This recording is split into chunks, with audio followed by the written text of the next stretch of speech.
Hello everybody, my name is Brady and we're back with another React video, and today we're going to be checking out more salmonella. The video we have today is why produce used to suck. That's fun. This must be about GMOs or something like that, right?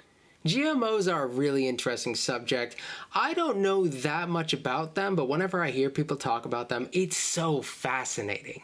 Some of the foods that we kind of take for granted are genetically modified. We think of like bananas. I love bananas. We think of corn. There's so much that has been changed over time. So yeah, there's a lot of GMOs in our lives.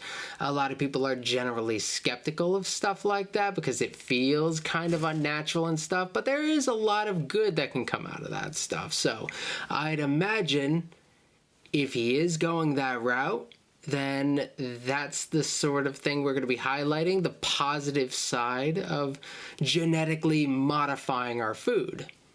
I assume. Like, I can't think of what other reason produce would have sucked before now, but I don't know. I guess we're going to see what direction this goes. All right, let's get it started.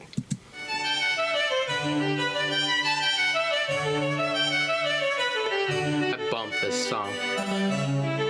Hey kids, you've probably seen this scene in TV or movies at some point. A couple of people end up stranded on a desert island, totally isolated from all civilization. It seems like there's no hope for survival, but then one of them looks 3 feet to the left and, oh my god, it's a tree full of fully grown, plump, delicious, smiling, golden-skinned bananas. Amazing. We're safe for the time being. Hey, don't eat those. They're made of lies. Oh yeah? See? Listen, why do fruit exist? For a delicious, nutritious snack for humans and animals alike to enjoy?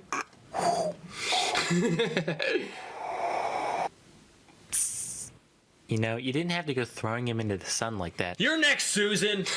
How did you know my name? I created you. Anyway, as most of you probably know, fruit are a thing because nature figured out, hey, if you put a little bit of deliciousness around your seed, it'll convince some idiot bird or something to carry your baby off to faraway lands, right? But then humans showed up and were like, hey, that's pretty nifty. Listen, is it cool if we selectively breed you for thousands of years to give you horrific deformities to crank up that whole deliciousness part a couple hundred notches? Alright, cool. Let's take a look at bananas, specifically the Cabbage variety that we all know and love. On the inside, we got like 2% seeds, 93% delectable banana meat, and 5% that brown part at the bottom that your mom says is perfectly fine to eat, but you still don't trust. Great for a snack. I trust it. For reproducing efficiently. Meanwhile, check out the thing on the right here. That's oh god. What's that term? I know those aren't holes. But like there's that term for like when you're kind of freaked out by like holes in stuff. Was that like trypophobia? Something like that. I kind of get the same sensation from looking at these bananas. Like it's just so uncomfortable. Musa acuminata, one of the suspected ancestors of today's nanners, much smaller and jam-packed with seeds with just enough flesh in there to make it worth some smelly primate's time to crack open a yellow one with the boys. Here's another one banana, Musa balbesiana. Oh, less God, sweet, that's way starchier, harder to get into, hella seeds, same shit different day really. But hey, if you stick that boy in the ground, you've got an okay chance of making a new banana tree. You bury a modern banana, all you're gonna end up with is a dirty banana. And not that one club in Miami, I mean an actual dirty banana. That's because, like a lot of cultivated fruit, that would be terrible marketing for a club. I don't care what the genre is. That's unfortunate. But yeah, I can see where there is like there's some good and there's some bad with that. Yeah, it's not as efficient with like reproducing bananas itself, but it seems like you get more bang for your buck when it comes to the actual consumption of the individual bananas. So it's got something going for it, and it almost certainly tastes better.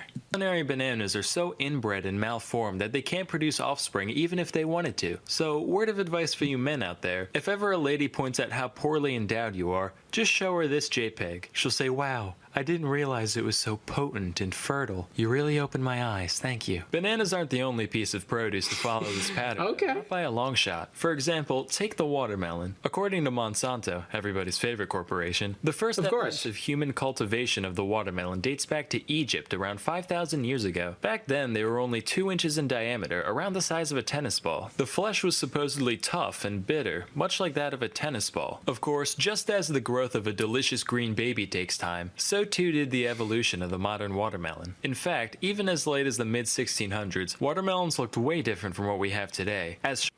So, oh god, it's so weird looking at these, like, it's just generally uncomfortable to look at. I don't know if I have, like, trypophobia. I don't know if I've always been kind of freaked out by that. But it's not exactly just holes and stuff. It's just, like, the little dots and stuff that also looks a little bit weird to me. I didn't think I'd be confronting this in my own head right now.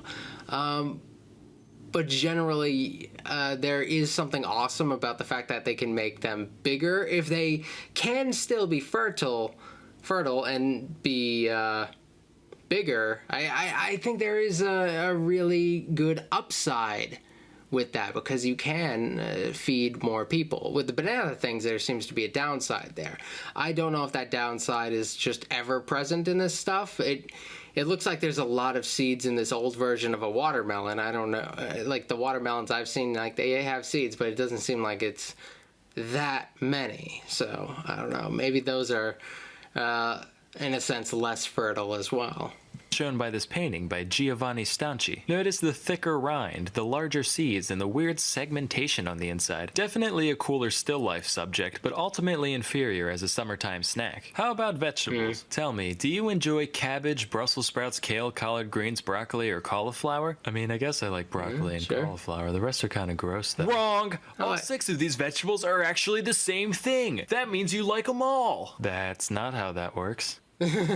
I'll be good. Anyway, these veggies are all just cultivars of the same species, Brassica oleracea, otherwise known as cabbage. Every part of the plant is edible to some extent, but there's not much of it to go around. So a bunch of different people throughout history said, alright, what if we just take one specific part of the plant and go fucking insane with it? And that's what they did. Those who bred for giant leaves got kale, going for huge dense flower buds gets you broccoli.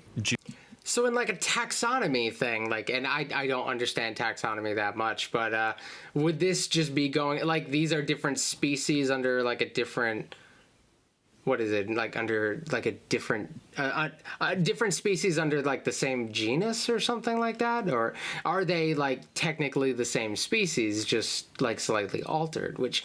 Can they be the same species in that sense? Like, I'm so confused. Science is fascinating and all that stuff, but like...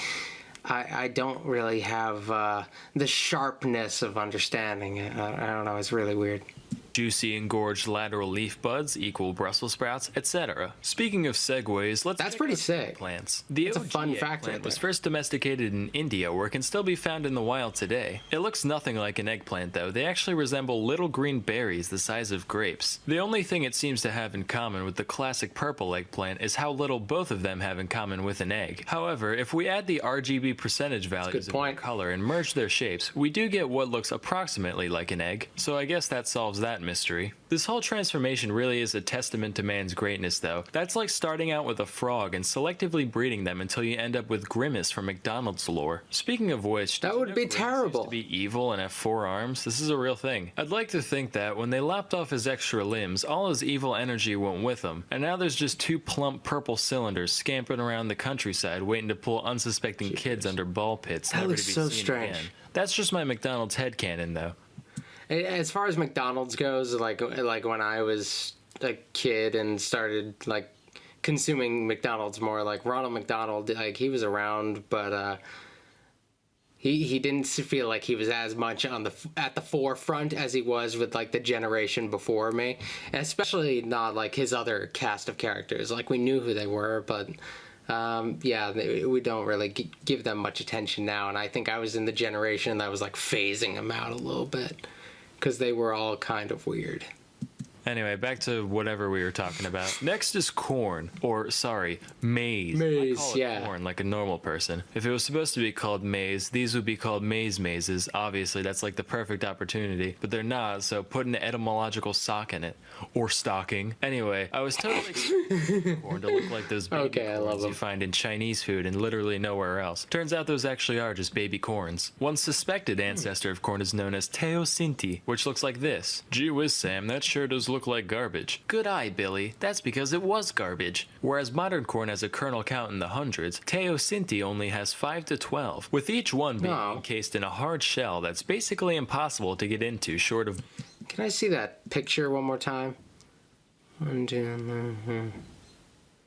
That's strange. Like, I'm not sure how eating that would even work. Garbage. Whereas modern corn has a kernel count in the hundreds, Teosinte only has 5 to 12, with each one being encased in a hard shell that's basically impossible to get into short of boiling it or chipping a tooth. The fact that people decided to domesticate it in the first place makes sense once you realize that most grains are basically the same thing. But honestly, that just makes me wish people figured out how to turn a piece of wheat into a big chunk of whatever to gnaw on. This whole thing disappointed me so much that I actually moved it to the top of my list of reasons not to visit the Mayans if I ever get a time machine. Nonetheless, as you can see, human endeavor can accomplish amazing things, and just as a few thousand years of selective breeding can turn this into this, a few hours of learning a week can turn you into, you know, a more talented and interesting version of you. And what better way to do that than with Skillshare? With Skillshare. Skillshare is an online learning community with over 22,000 classes in technology, design, business, and more. Premium membership gives you unlimited access to high quality. We're just gonna let this play out. No topics, so you can improve your skills, unlock new opportunities. I was actually thinking about getting Skillshare pretty soon. Just about any creative pursuit you can. Saw some cool GIS courses on there that I wanted to check out. This course, then I made this.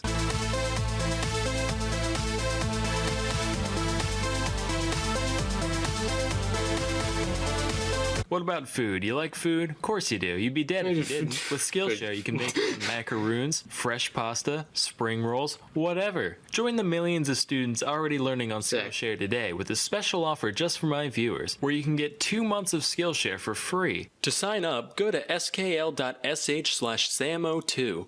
Again, for those in the back, go to skl.sh/samo2 to get 2 months of unlimited access to over 22,000 classes for free. Act now for this special offer and start learning today. Anyway, till next time. Thanks, Sam. This was fun. Thank you for watching.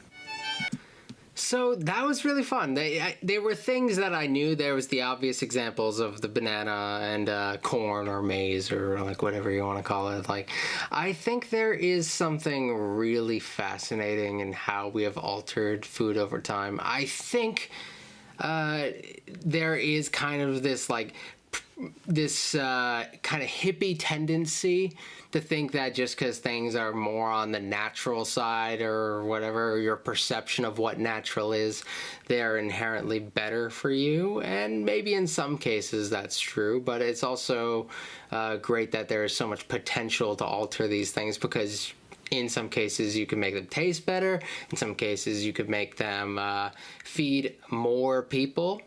It's great that we live in a world where a lot of places are more concerned with having too many calories than not enough. But, you know, in a world where people are struggling to get enough calories, you know, the idea of having food capable of feeding more people and just being able to consume more, like it's a dream. So it's a good thing to be able to do if necessary. So that's cool.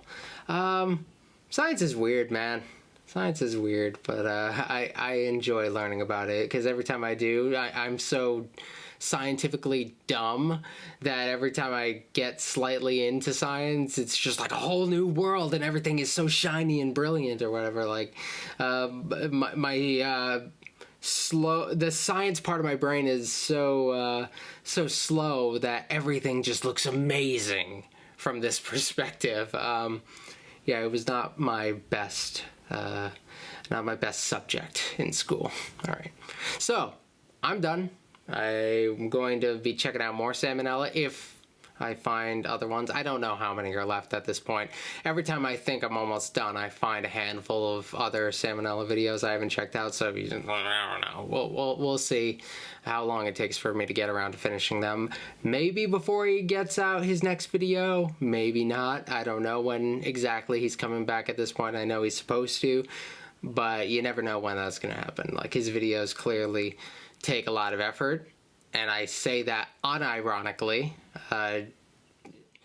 Animation is hard, even when it's like stick figures or whatever.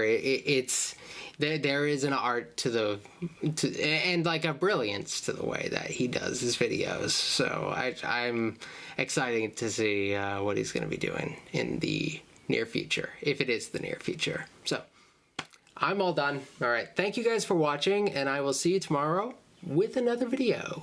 All right, bye.